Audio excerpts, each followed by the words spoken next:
Welcome to Sense Talk. Get relaxed and sweet out.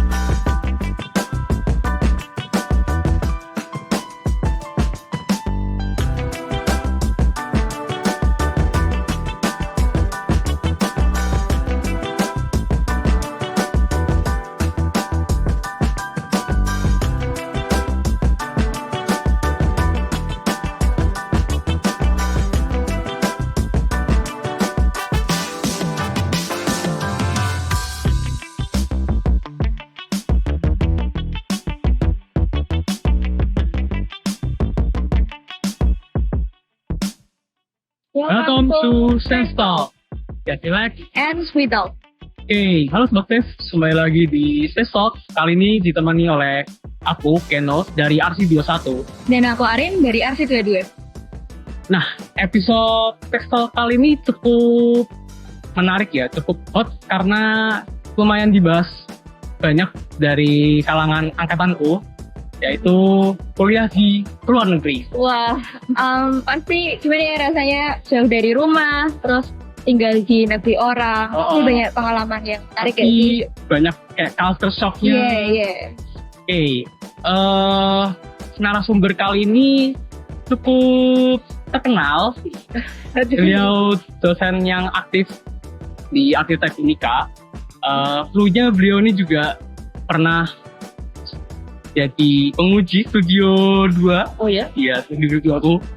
Oke. Dan beliau ini pernah baru-baru ini sih jadi dosen pembimbing di Studio juga. Belum keluar nilainya ya? Iya.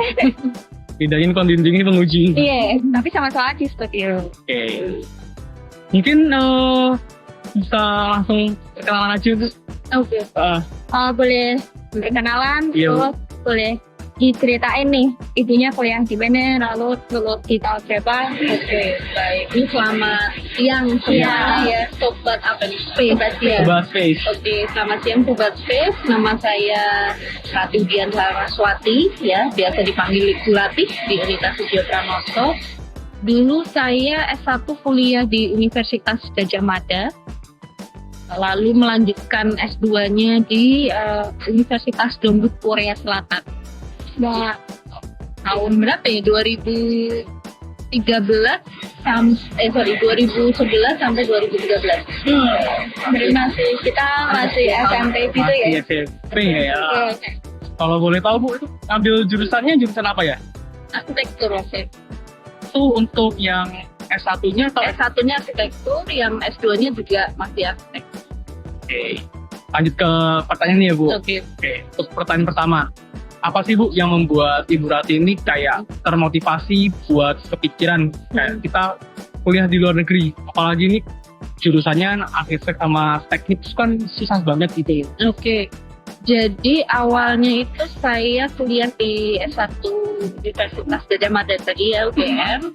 Setelah lulus saya sebenarnya belum kepikiran untuk lanjut kuliah. Jadi saya kerja dulu di Jakarta di satu konsultan gitu ya, konsultan arsitektur dan konstruksi waktu itu. Lalu nggak lama saya kepikiran kok kayaknya jiwa saya itu kayaknya harus masuk kampus lagi gitu. Berarti kan saya harus kuliah lagi. Lalu saya kepikiran juga kuliah saya nggak ingin dibiayai orang tua. Ya, jadi pengennya biaya sendiri, tapi nggak mungkin kan saya kerja sambil kuliah. Pikir saya gitu. Oh, berarti saya harus dapat beasiswa. Nah, pikiran saya waktu itu, kok nggak sekalian keluar aja beasiswanya. Jadi saya coba beberapa beasiswa sampai akhirnya yang tembus ini yang di Dongguk University di Korea Selatan. Sebelumnya udah pernah berapa kali apply maksudnya buat beasiswanya kan maksudnya banyak kan, nggak cuma di Ada tempat ya. aja. Banyak banget. Saya pernah apply-nya itu di Mobugatsu di Jepang ya, program beasiswa juga. Lalu ada di Fulbright di Amerika Serikat, ya keterima juga waktu itu, nggak tembus juga. Lalu di AusAid itu di Australia, itu nggak keterima. Nah yang terakhir kayaknya di Dongguk University, mungkin saya udah tahu selaknya caranya gimana gitu ya, dari banyak saya sudah keterima. Terus untuk persiapannya itu apa itu Bu? Saya persiapan kesananya. Oh, persiapan ya bahasa udah pasti ya. Tapi sebelum itu kan saya belum tahu kampusnya di di negara mana gitu. Jadi belum bahasa spesifiknya atau Korea Selatan bahasa Koreanya belum. Tapi sebelumnya saya persiapan kayak TOEFL preparation. Jadi bahasa Inggris. Lalu saya mempersiapkan yang paling penting adalah motivation letternya. Ya, lalu berkas-berkas lainnya. Ya, karena kan kalau beasiswa yang dilihat adalah dokumennya termasuk sama study plan dan juga motivation letter tadi. Nah, ini yang agak tricky karena study plan itu kan berarti kita harus mengisi rencana kita ke sana itu mau ngapain. Ya kan? Terus harus pulang dong. Iya, kan syaratnya harus pulang ke sana. Habis ke sini tuh harus apa? Itu ada di study plan. Lalu kalau motivation letter berarti saya harus mengisi motivasi saya itu untuk mendapatkan beasiswa itu apa? Itu. Nah, itu latihannya berbulan-bulan. Panjang ya. Terus kalau untuk bisa fluent di bahasanya itu intinya belajar bahasa mau. Kalau bahasa kan saya sudah keterima nih, dapat istilahnya kayak letter of acceptance nih, LOA-nya. Jadi sudah dapat, sudah pasti akan berangkat dan ke Korea Selatan, maka saya ambil kelas bahasa di sini dulu, bahasa Korea. Selama mungkin 2 bulan ya. Lalu mereka juga memberikan kelas bahasa 6 bulan di sana sambil kuliah. Jadi di sini sudah persiapan bahasa minggu supaya nggak kagok-kagok banget lihat tulisan yang beda itu nggak kaget gitu ya. Yang tulis. Terus sampai sana dapat kelas bahasa lagi 6 bulan sambil kuliah. Jadi ya lumayan membantu itu. Untuk pengisian kayak tadi kan Ibu cerita ada motivation letter, ada study plan-nya itu dia untuk semua universitas pakai bahasa Inggris semua atau untuk mungkin daerah-daerah kayak Jepang atau Korea dia wajib menggunakan bahasa lokal di sana. Kalau beasiswa yang saya apply itu kebanyakan pakai bahasa Inggris semuanya. Jadi baik pemberkasan sampai studinya di sana pakai bahasa Inggris. Jadi lebih mudah ya. Motivation letter dan study plan itu semuanya wajib untuk beasiswa apapun waktu itu. Jadi kalau jalur beasiswa ada 2. Beasiswa G2G atau government to government sama beasiswa yang ke universitasnya langsung. Jadi kalau G2G itu yang kalian biasa tahu LPDP ya sekarang ya. Ya kan dari kementerian. Terus mereka punya MOU dengan negara atau universitas yang ada di luar negeri. Nah itu G2G lah. Itu syaratnya mungkin lebih susah daripada yang langsung ke universitas personal kayak saya. Misalnya langsung apply ke Dongguk University itu lebih mudah mungkin ininya tahapannya. Lebih strict gitu ya kalau G2G. G2G lebih strict. Ya, lebih strict. Gitu. Nah Bu, untuk pertanyaan yang berikutnya ya Bu. Gimana sih Bu caranya Ibu Rati ini buat beradaptasi di negara Korea Selatan kayak otomatis kan dari mungkin segi makanan, terus kebudayaan mereka kan beda sama kita yang di Indonesia. Mungkin bisa cerita. Makanan dulu ya, kayaknya ya. Kayaknya kalau kita lihat di TV enak-enak aja ya gitu ya. Tapi terus terang saya pernah punya kendala makan. Jadi selama 3 minggu pertama di sana itu saya nggak selera makan karena makanan mereka kan cenderung rasanya kayak flat gitu ya, hambar ya, hambar gitu ya, sehat jadi bebas minyak dan sebagainya. Sedangkan kita kan di sini sudah biasa nasi padang, pecel gitu rasanya kan ada rasanya gitu ya. Kalau sana kan flat, apa sih namanya kimbap itu ya, yang panjang itu kan nggak ada rasanya ya kayaknya ya. Nah itu saya punya kendala selama 3 minggu. Jadi makanan nggak ada yang masuk istilahnya. Ya akhirnya makan ya misalnya masak sendiri gitu, misalnya telur gitu, paling mudah kan memasak telur ya itu paling. Setelah 3 minggu semua makanan aman. Bisa semua. Itu sih yang saya ingat pertama. Kalau sosialisasi sama warganya di sana, warganya. Oke. Prinsipnya itu kita nggak boleh sombong di negara. oke. Ya kan? Maksudnya pernah dengar ya peribahasa di mana kita berpijak di situ langit dijunjung, benar Iya. nggak? Nah, sulit atau enggaknya kalian harus bisa adaptasi. Mau nggak mau harus ada. Mau nggak mau. Kalau saya beruntung sebenarnya di Korea Selatannya di Seoulnya, di kota Kotanya. besarnya, Iya. karena mereka orangnya sudah open minded dengan orang luar ya. Jadi untuk menerima sih nggak masalah. Paling kendala bahasa deh. Ya kita bahasa Inggris, mereka bahasa Inggris yang agak gagap gitu ya istilahnya. Iya. Tapi tidak sih gitu. Lalu untuk kebiasaan, kalau saya pengalaman itu kurang lebih sama karena mereka menjunjung ini ya kayak kita orang Jawa mungkin sama orang tua harus Orang tua lebih dulu. terus bahasa juga ada tingkatan Formal, bahasanya. informal. Ya gitu betul. Jadi kayaknya nggak jauh beda, cuman karena ada hierarki ini mereka lebih ketat sih sebenarnya. Iya. Sama senior itu kamu nggak boleh menolak, nggak boleh nggak boleh diberitahu harus nurut gitu. Itu sih. Sama waktu itu pernah dengar sih kalau Hmm. misal makan, tata cara makan itu kalau yang lebih tua belum megang sendok atau belum angkat sendok tuh yang lebih muda nggak boleh makan dulu gitu. yang Nggak boleh ya megang ya gitu. benar-benar. Sorry ya ada mood nih di sini. Ya masa sih? Iya. Kalau itu ya itu kayak sebenarnya seperti orang Jawa zaman dulu ya. Jadi kalau orang tuanya belum mulai makan, kita nggak boleh makan kan gitu ya. Kalau sekarang udah geser ya Iya, kayaknya. betul. Apalagi kita besar ya. Udahlah anaknya dulu yang makan gitu ya. Kalau di sana memang iya. Pengalaman sama profesor saya. Jadi modelnya profesor ada tim lab gitu ya. Jadi saya masuk ke tim labnya, ada profesor, ada event apa, pasti profesor ngajak makan. Iya. Ya itu pasti profesor dulu. Karena ya mulai makan mbak. Sama. Apa ya? Oh ya, balik lagi yang ke makanan nih. Oke. Pasti agak kepo.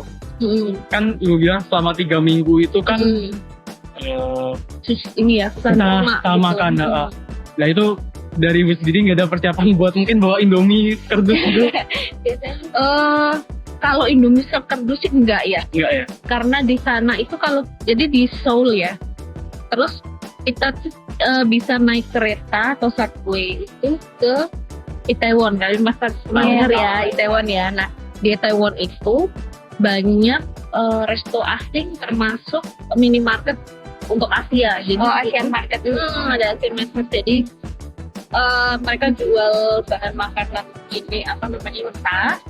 Ada yang kayak dari Indonesia, mie segala macam itu ada di Lengkap ya? Tetap. Jadi nggak harus bawa banyak sih, di situ bisa berada di situ. Tapi harganya nggak itu ya? Nggak mahal, lebih mahal sana ya kalau misalkan? Ya kalau harga pasti lebih mahal. Yang semua di ASEAN Mart kan impor ya, Iya. jadi pasti lebih mahal. Lebih mahal. Gitu. Jadi ya nggak banyak kali ya. Bener ya? Ya. Apalagi beasiswa kan, Iya, kan pasti gitu, harus manage uangnya.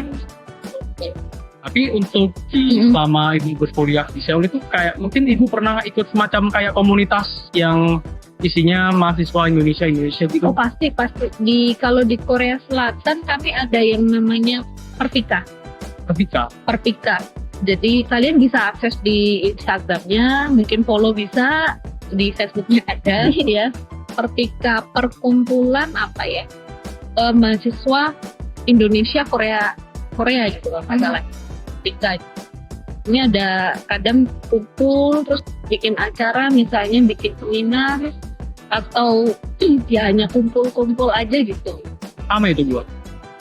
Banyak kan karena satu mahasiswa di Korea Selatan jadi Oh semua jadi kan. dari seluruh Korea Selatan ya? Iya dari utara sampai selatan.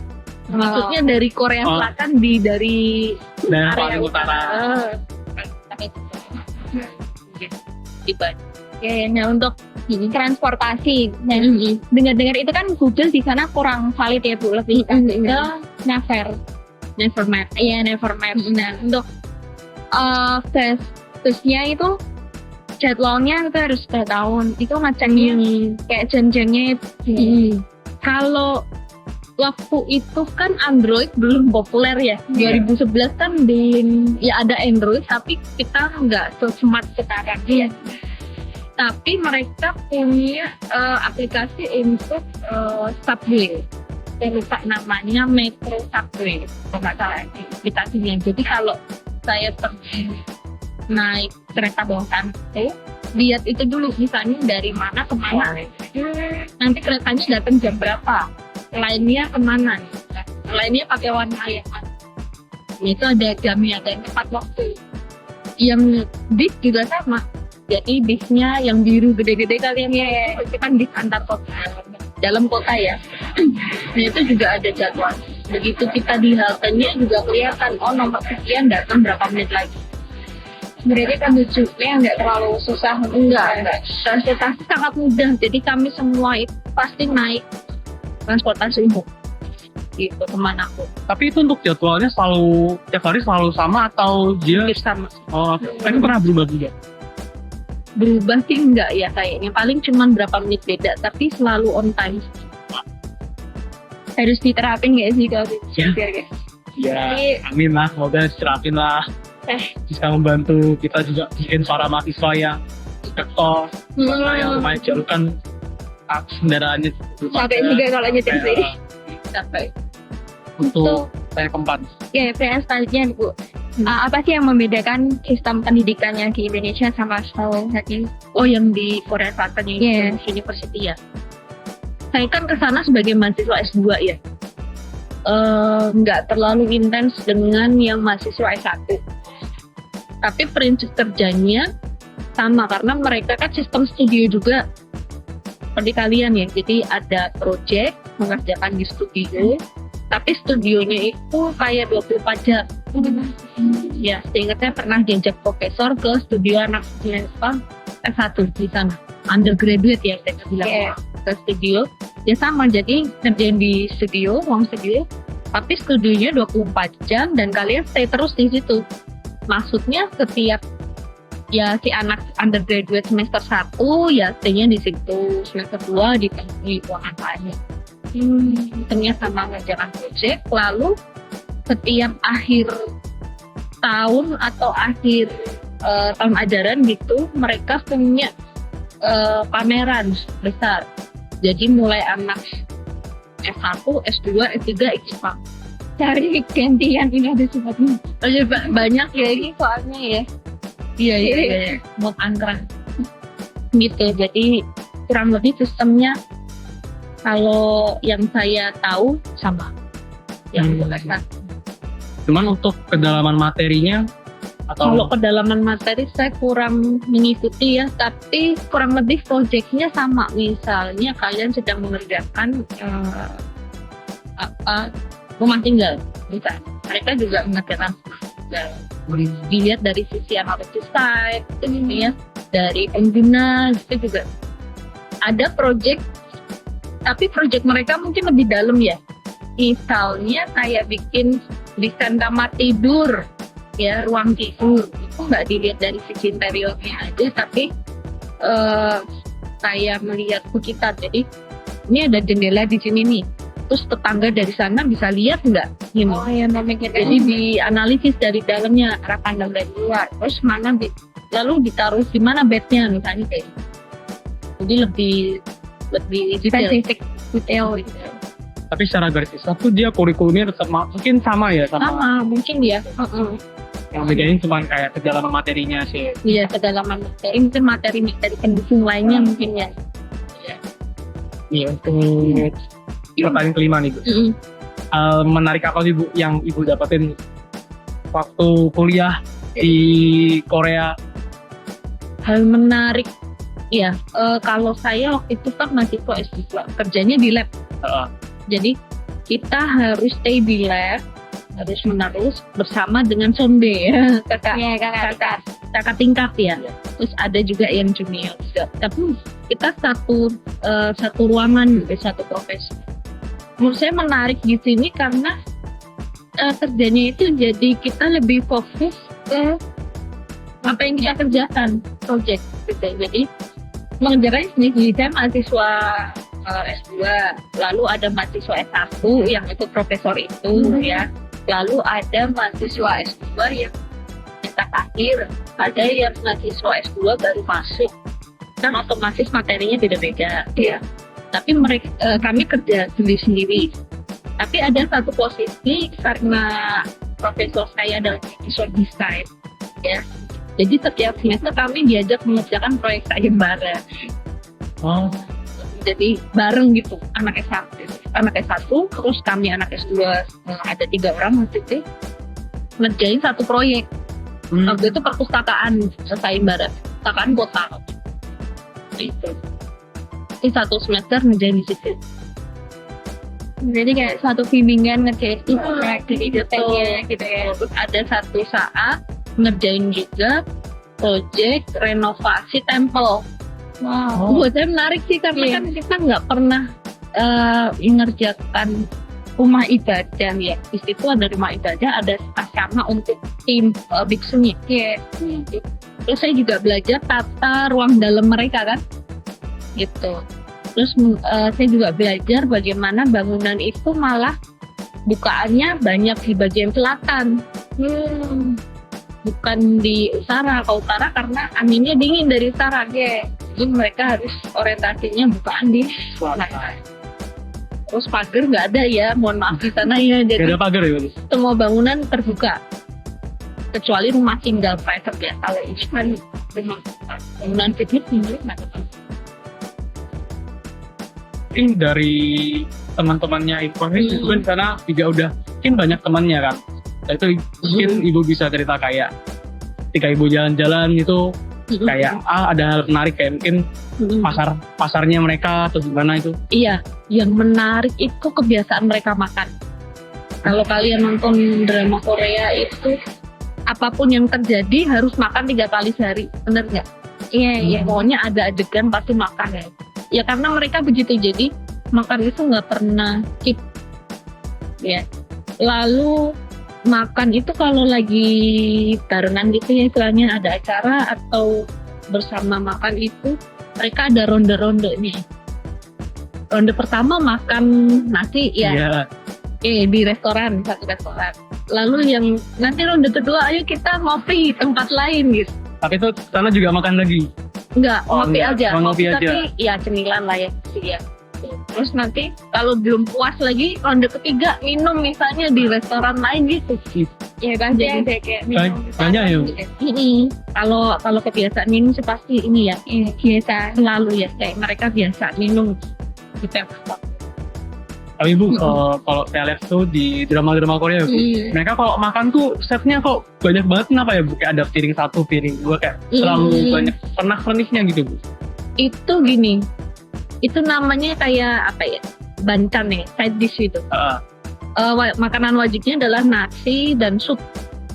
Ya kan? Nah, ini adalah yang lauk pauk mereka yang sharing, side dish-nya itu namanya. Jadi yang banyak itu. Bancan gitu. Jadi kayaknya banyak ya. Tapi memang itu kalau saya baca memang faktor kebiasaan dari kerajaan zaman dulu kan. Raja dijamu makanan yang serba variatif banyak. Mungkin itu pembawa soalnya. Apa jadi cirinya nggak repot tuh banyak banget? Iya mungkin ya, tapi ya itu memang kebiasaan, faktor kebiasaan. Tapi itu kalau di sana itu ada nggak sih kayak masa-masa tertentu kayak ada tanggal berapa harus makan ini atau sudah memperingati sesuatu jadi harus makan ini gitu ya? Ada Kayak tumpeng, kayak di Indonesia kan kayak tumpeng gitu iya, kan? tumpeng untuk syukuran ya ada. Kalau misalnya kalian pasti tahu juga sih kalau ulang tahun harus makan sup rumput laut gitu. Baru tahu. Terus kalau saya agak lupa ini hari apa kita harus makan nasi yang dari biji-bijian, jadi nasinya warna-warni. Kan yang kayak pasti di sini kongbak gitu ya. Kongbak itu. Nah jadi itu.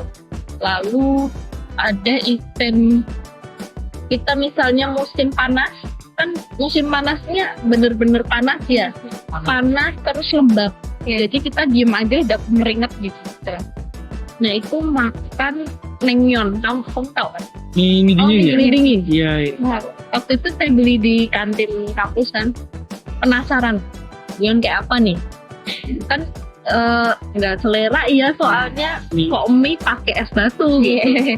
Tapi waktu saya coba enak loh, Enak ya? enak bener, seger gitu. Enak aja gitu, cocok sama musimnya. Jadi musim tertentu makan tertentu, beda lagi mah pasti. Dan kayaknya apapun makanannya harus kayak ada kimchi, Pasti karena saya gitu kan. karena mereka musim panas itu kan kayak mendominasi ya, jadi sayur-sayuran tuh nggak bisa tumbuh panjang tahun. Jadi mereka memfermentasikan sayur-sayur tersebut yang kita tahu namanya kimchi itu. Kimchi ada macam-macam. Iya. Harus makan itu karena harus ada sayur kan. Iya. Nah, itu maksud saya. Oke.